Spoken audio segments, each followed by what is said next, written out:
5 June world environment day बे celebration खालामनो जोंनि बिफां बायदिसिना गायनानै समाजनि खामानि मावनानै रायजोयैनो जोङो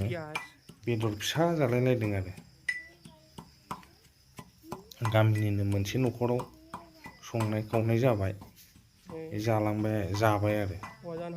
नोंथांमोना भिडिअखौ नायलांबानो जाबाय जोबजासे अननानै बे चेनेलाव गोदानब्ला अननानै आंनि चेनेलखौ साबस्क्राइब खालामनानै हो ओमफ्राय बेल आइकनावबो सेरनानै ला जाहाथे नटिफिकेसना नोंसिनाव थाङो दा आसा थाबाय नोंथांमोना आंनि भिडिअखौ नुदोंब्ला साबस्क्राइब खालामगोन जायखिजाया नोंथांमोना दा भिडिअखौ नायलांदो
बरिया जाबाय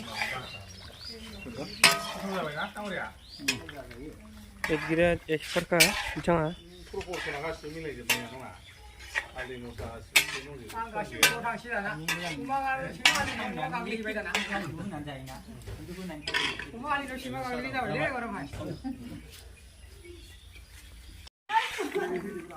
गायनायनि सुरु खालामहांबाय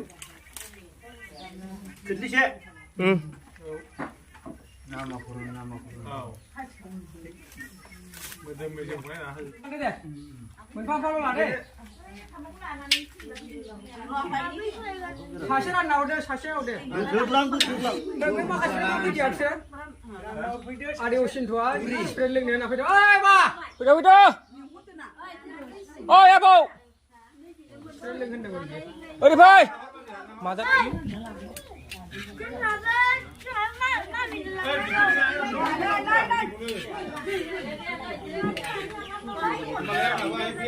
हरदोलै हरदो बाखौ सोना हरदो बिदिनो